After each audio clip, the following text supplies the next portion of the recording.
to schools and colleges throughout the country. This man is Pyramus, if you would know. This beauteous lady, Thisbe, is certain. This man with lime and rough cast doth present war. That vile wall which did these lovers sunder, and through walls chink, poor souls, they are content to whisper. Broadcasts for schools have covered just about every subject in the curriculum, from drama to science, hygiene, sociology and modern languages. Doucement, doucement, attention, c'est très fragile. Nicole, devines-tu ce que c'est? C'est quelque chose pour maman. Je ne sais pas moi, mais c'est énorme. Tony, bring on that rubber ball, will you? Just bounce it. Hear the sound? Now put it into the liquid nitrogen. We're going to leave it there for a few moments. By the way, you notice that we are both wearing gloves. Why? Why, you know, I spoke to the purpose twice. The one forever earned a royal husband, the other to come while a friend.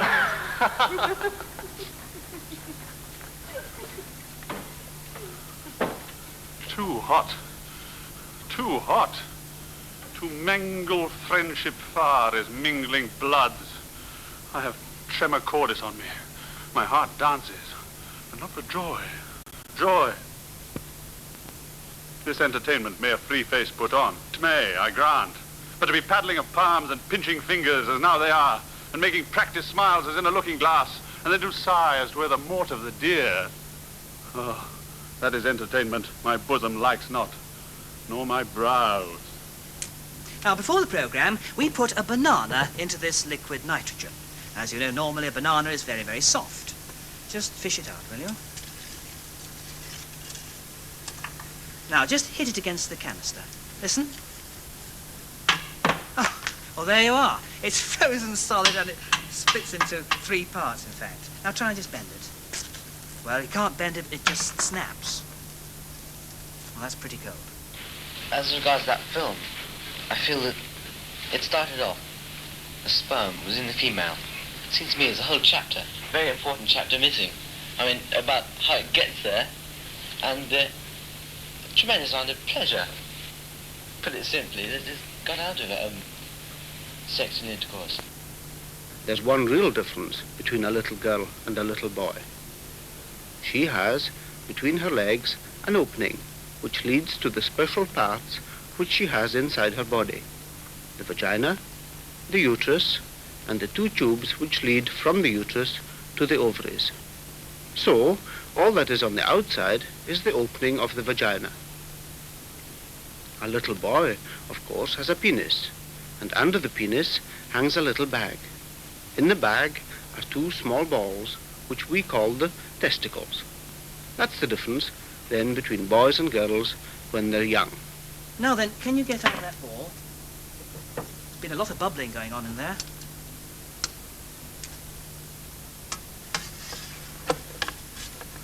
All right.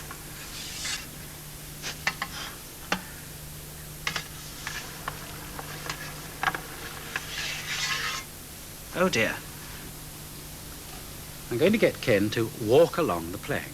We're going to have a close look at his feet, and we're also going to look at exactly what his eyes are doing. So if you walk slowly along the plank. Now Ken is not watching his feet.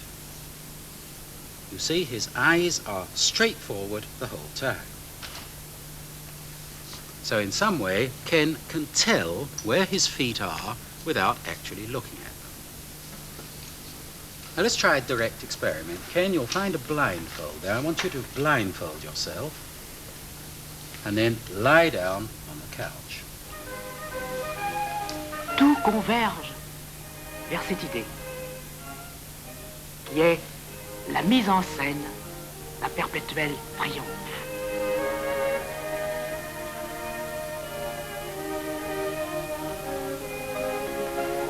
Tout dépend d'un cérémonial qui vise à l'apparat, à la pompe naturelle expression du respect et de l'adoration que l'on doit à la souveraineté rayonnante.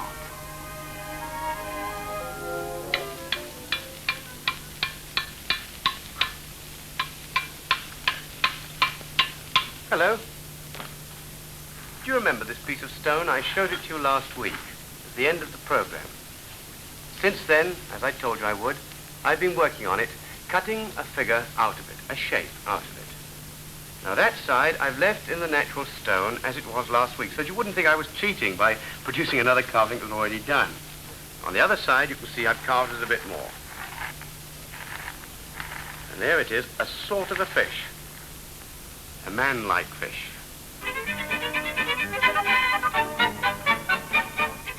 To most Glaswegians, this building in the middle of Glasgow Green is known as the People's Palace. Its full title is the Old Glasgow Museum and People's Palace. In fact, it is a time machine. Walk through its main door and you're in a different world. The world of 100 years ago.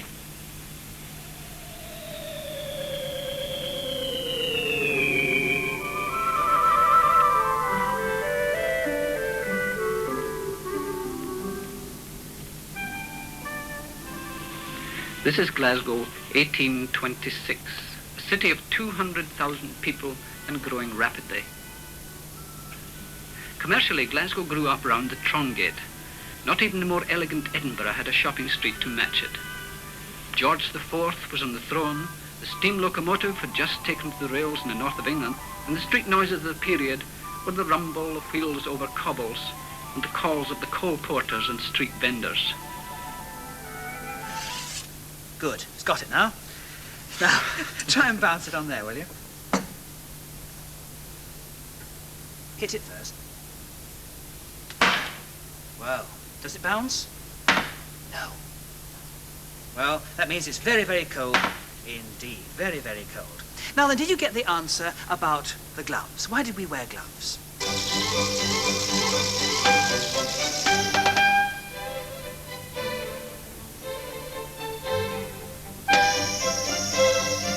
Look at these dolls. Nobody can be sure when dolls were first played with, but as you can see from these old pictures, they have been popular for a very long time.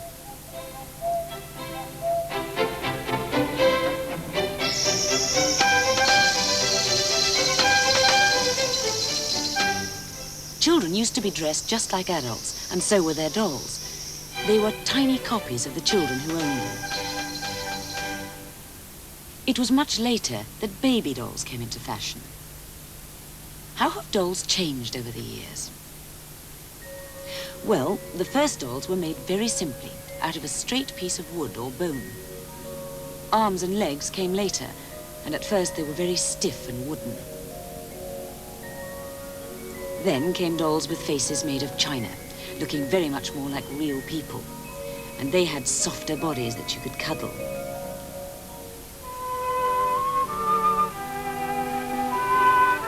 Production techniques have changed over the years, as you can see from 3 versions of Romeo and Juliet. The earliest was made in 1962, the latest in 1977. If I profane with my unworthiest hand this holy shrine, the gentle sin is this. My lips, 2 blushing pilgrims, ready stand to smooth that rough touch with a tender kiss. If I profane with my unworthiest hand this holy shrine, the gentle sin is this. My lips, 2 blushing pilgrims, ready stand to smooth that rough touch with a gentle kiss. Good pilgrim, you do wrong your hand too much, which mannerly devotion shows in this. For saints have hands that pilgrims' hands do touch, and palm to palm is holy palmer's kiss.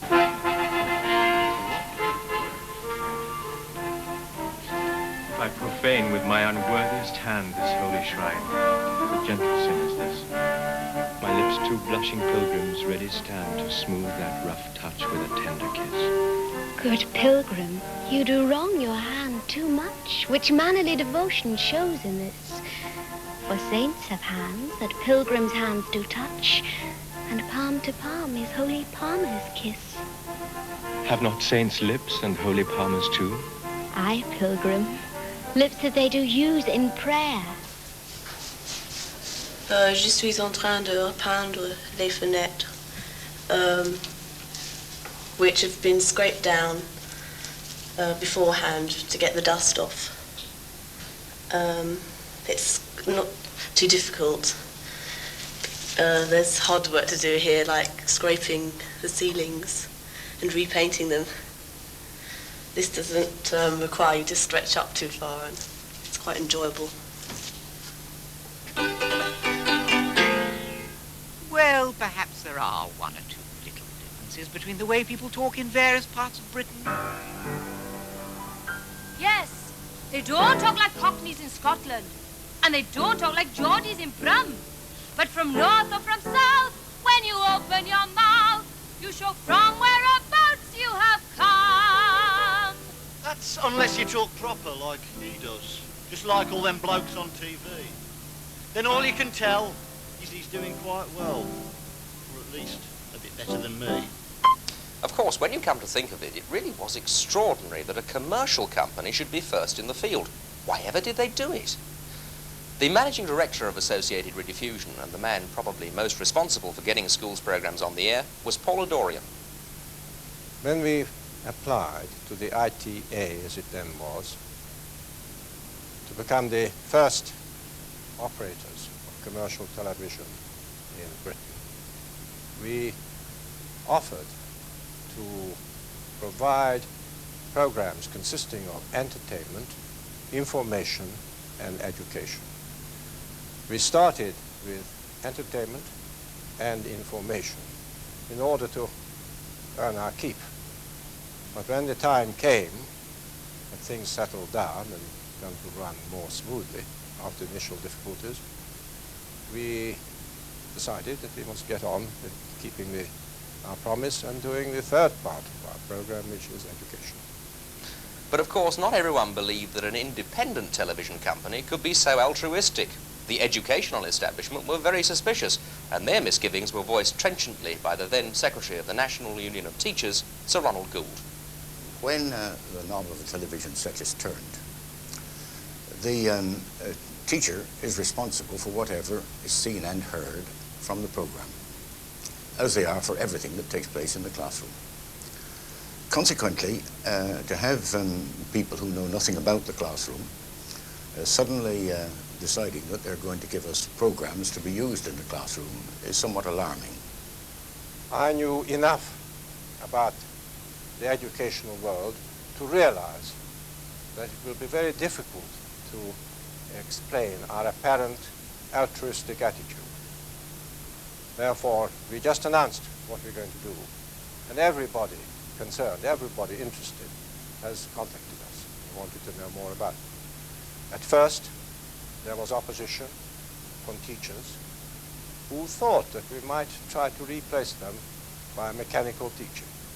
They did not at that point appreciate that what we wanted to bring was enrichment rather than direct teaching. To begin with, the teaching profession as a whole had been opposed to the introduction of commercial television, because the only examples of commercial television were in the United States of America, and their standards were so deplorably low that we felt the advent of commercial television here might produce similar low standards. This fear proved ultimately to be unfounded. But nevertheless, there was, at the time when school broadcasting was instituted by independent television, a fear that the standards of those programs were not likely to be those of the BBC. That's one point. Besides this, there was a desperate shortage of teachers, and the vast majority of people at that time, outside the teaching profession, seemed to believe that it was possible to find some cheap and ready means of substituting teachers, and the broadcasting appeared to be a way of filling up the gap in the shortage of teachers. Well, this, of course, is a piece of nonsense. Well, we met the National Union of Teachers representatives, and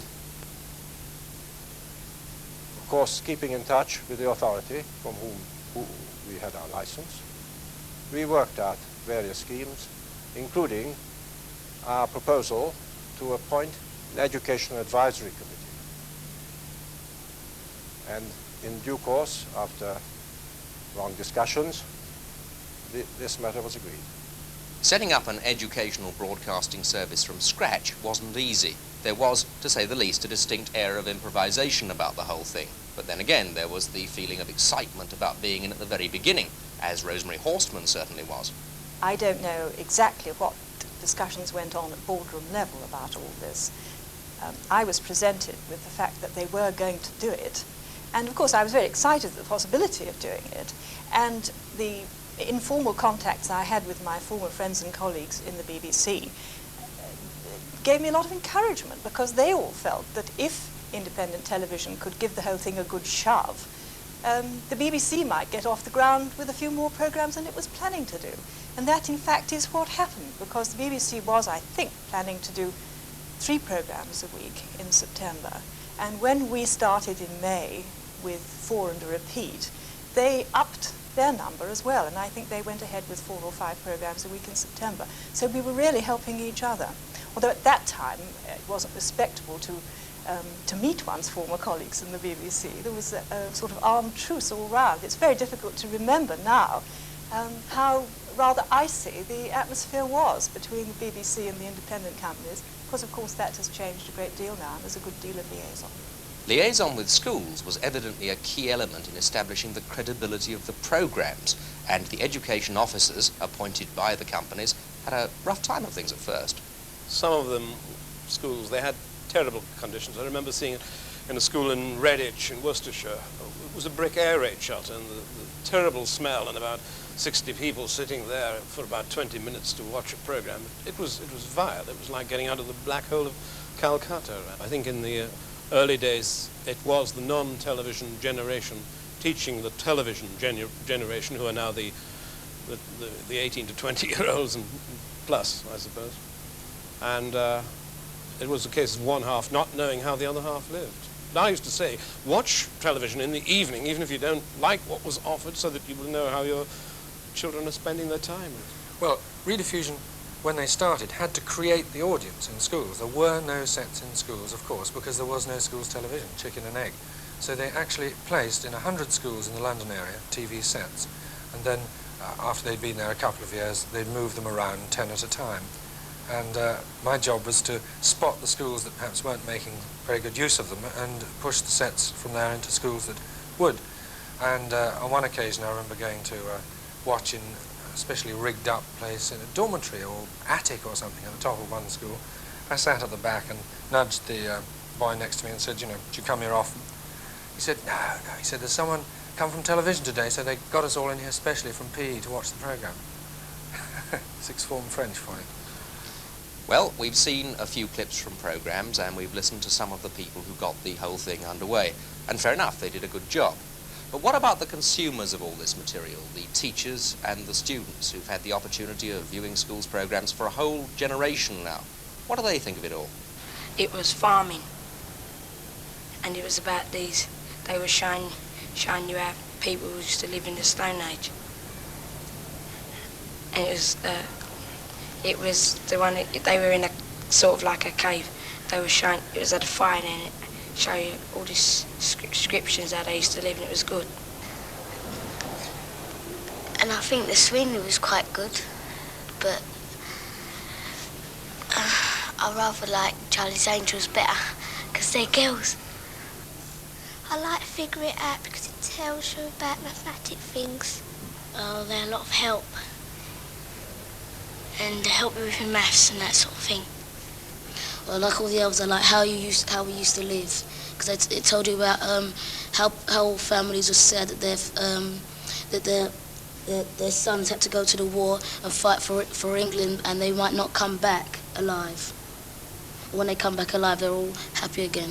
I think there's a danger when you're using TV programmes of using too many programmes and perhaps using them to pad out the week. In the mornings, they show too many little children's programmes and they don't show enough of our age, so they should put half and half. And there's some grown-ups who don't know how to count properly.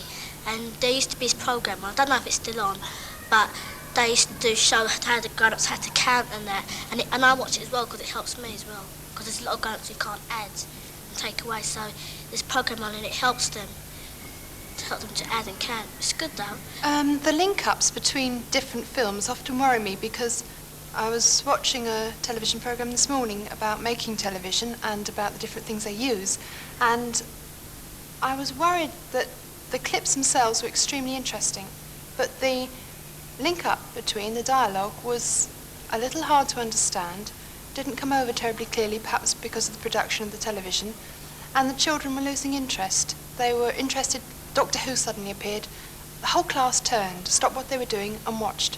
And then the man started talking, and his voice was boring, the dialogue was boring, and the words were very hard, especially for London children, whose vocabulary tends to be rather limited, and his voice was rather well spoken, and they just didn't connect with him at all. They didn't identify with him, and they found it very difficult to concentrate, and bless them, they did try. All the good programs that interest you and that help you a lot, they take off and put on all rubbish ones that are no use to that you've already seen. The particular program I watch with my class at the moment is a maths program called Figure It Out, and it's interesting and funny, as well as bring over a mathematical point. It is interesting to the children, they enjoy it. And I think they do all sorts of things. They have film clips, and they have animation, all sorts of things that a teacher just cannot do. I was very poor and behind in my reading, and it's fun to read programs like that. Got it over visually, and it was very clear, and was very useful at that age.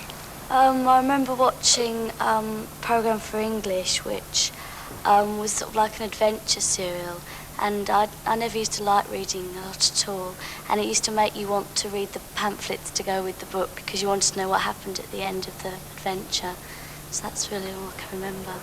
And we was watching on religion and Buddhism and all that. It was interesting. It showed what the teacher couldn't tell us, pictures and all that. Well, I remember seeing a programme about 2 years ago on Mount Zedong, and I remember how much that helped me. Television helps you to remember more than a book does. The teacher only knows certain things. This was actually on film, it was actual proof of what he did. I think schools programmes help a lot for examination courses. I did geography last year, and I'm sure that the programme by Bill Grundy, The Land, helped me pass it, and with a good grade, because it was the visual effects which it was able to provide which helped stimulate class discussions and made geography very exciting, and that's what I think schools programmes can do. I used to watch a programme in school, my old school, called Picture Box, which helped me a lot because I wasn't very good at English at that time. It helped me a lot, you know, in the fact that show you how to write stories properly, you know, things like that. One way in which television can help, especially young people and especially schools programmes, where it's in the beginning of, during the day, during school, where people perhaps could feel easier about talking about kinds of problems which they may have, or just the practical side of sex education. I was going to say about sex education as well, because recently I read a thing in a magazine about what children saying how sex would be introduced to them through the school, and it seemed that a lot of them it hadn't been done at all, and they probably had heard lots of old wives' tales and thinking completely the wrong things. And I think this is often because the teachers are embarrassed. I think if it was done through television, then to help lots of people get it in the right perspective, which I think is important. I think there should be more films about family life and pregnancy and having a child and things like that. I enjoy films like having a baby, and they interest me. You learn a lot from them. What's been a great breakthrough are the programmes now dealing in the personal relationships field. They happen to be the ones I use most, and I think they are a terrific confidence boost for teachers. You may decide you want to look at some difficult subject, unmarried mothers, and to have a programme there that you can watch with them and you can sense their reactions to it, and it's a very concrete thing you can then work on, as opposed to having to walk in and just start the thing off through discussions. I think that's the most exciting area at the moment, yes. I mean, I was in a geography one, and I found I remember them. You know, remember what they've said. When, you know, if I look at a book at school, read it or write something down, I forget.